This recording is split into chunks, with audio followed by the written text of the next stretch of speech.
Welcome to our channel. మీ అందరికీ తెలుసు, గత 4 రోజుల నుంచి తెలంగాణ గ్రూప్ 1 మెయిన్స్ మీద ఫైల్ అయినటువంటి కేసులని గౌరవ తెలంగాణ హైకోర్టు వరుసగా పిటిషనర్సు వారి యొక్క వాదనని వింటూ ఉంది. సో అందులో భాగంగా ఈరోజు జూలై 4వ తారీఖు రోజున కూడా మరొకసారి గ్రూప్ 1 కేసులన్నీ కూడా గౌరవ ధర్మాసనం ముందుకు వచ్చింది. సో ఇవాళ ఏం జరిగిందన్నది ఈ వీడియోలో తెలుసుకునేందుకు ప్రయత్నిద్దాం. సో బ్యానర్ రీడింగ్ చూసుకుంటే తెలంగాణ గ్రూప్ 1 కేసులో ఇవాళ హైకోర్టులో ఏం జరిగింది, వాదనలు. సో తదుపరి వాయిదా జూలై 7కి వాయిదా వేయడం జరిగింది. సో ఇంకా డైరెక్ట్ టాపిక్లోకి వెళ్తే మీరు ఇక్కడ స్క్రీన్ మీద చూడవచ్చు క్లియర్గా.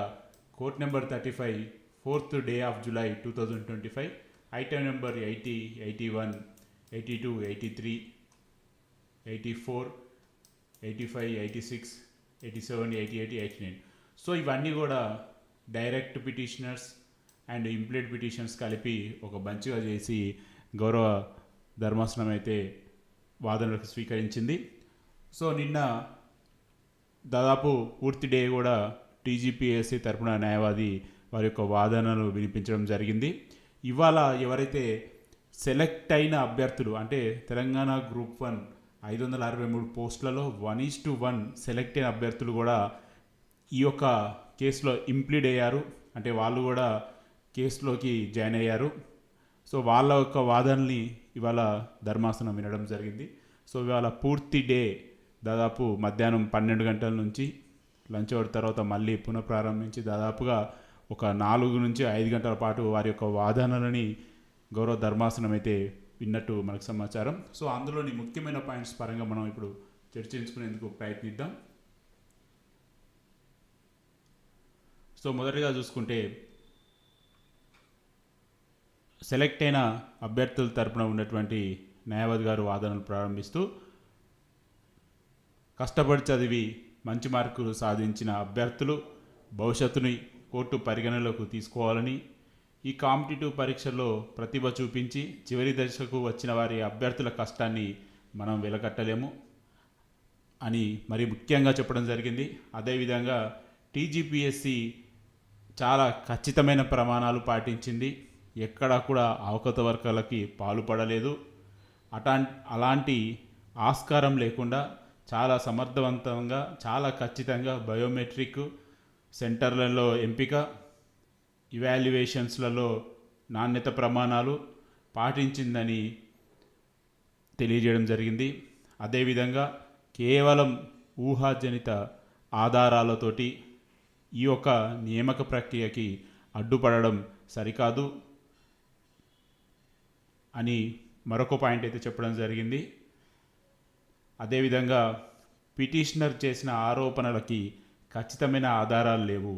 ఒక సెంటర్ నుండి ఎక్కువ మంది సెలెక్ట్ అవ్వడం, తెలుగు మీడియం అభ్యర్థులకు అన్యాయం జరిగిందని చెప్పడం, అదేవిధంగా ఒక్కొక్కసారి ఒక్కొక్క నెంబర్సు ఎక్కువ తక్కువ చెప్పడం, వీటన్నిటి కూడా ఆధారాలు లేవని వాళ్ళు మరీ చెప్పడం జరుగుతుంది. అదేవిధంగా టీజీపీఎస్సీ ఎక్స్పర్ట్స్తో పేపర్ ఎవాల్యుయేషన్ చేయించి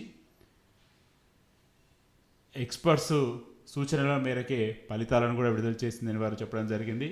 అదేవిధంగా గతంలో ఏపీ హైకోర్టు రివాల్యుయేషన్ చేయమని గ్రూప్ 1 కేసు సందర్భంలో ఇచ్చిన తీర్పుని సుప్రీంకోర్టు కొట్టివేసిందని కూడా ఈ సందర్భంగా ఒక కేసుని వినిపించడం జరిగింది. అదేవిధంగా నియామక ప్రక్రియలో రాజ్యాంగబద్ధ సంస్థ అయిన టీజీపీఎస్సీ యొక్క ఎక్స్పర్ట్స్ తీసుకున్న నిర్ణయాలు సరైనవా కావా అని చెప్పడం కోర్టుల పని కాదని చెప్పి గతంలో సుప్రీంకోర్టు చెప్పిందని కూడా మరొక కేసు చెప్పడం జరిగింది.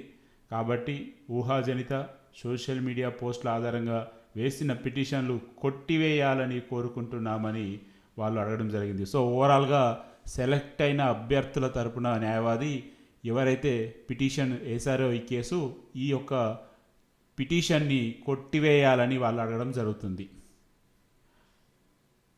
రాజ్యాంగబద్ధ సంస్థ ద్వారా జరిగిన నియామక ప్రక్రియని అడ్డుకోవద్దని, ఎన్నో ఏళ్ళుగా గ్రూప్ 1 కోసం ఎదురు చూస్తున్న నిరుద్యోగుల భవిష్యత్తు దృష్టిలో పెట్టుకోవాలని చెప్పడం జరిగింది. అదేవిధంగా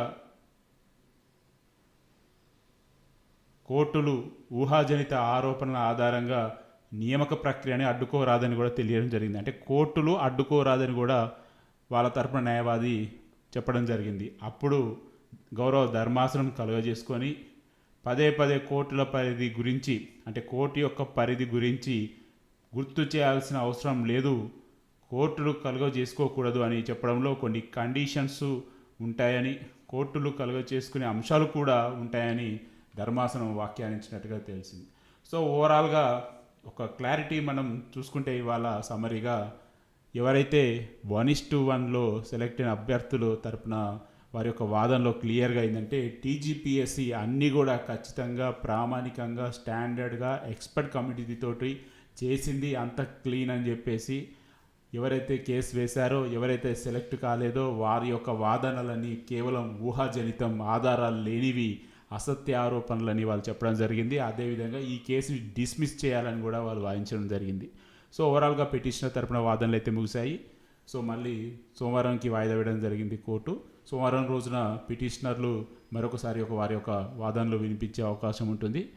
సో సోమవారం రోజున లాస్ట్ హియరింగ్ ఉండే అవకాశం అయితే ఎక్కువ ఉంది ఈ కేసులో. సో ఇది ఫ్రెండ్స్ ప్రస్తుతం ఉన్నటువంటి అప్డేట్. మరొక అప్డేట్ తోటి మళ్ళీ కలుద్దాం. Stay tune.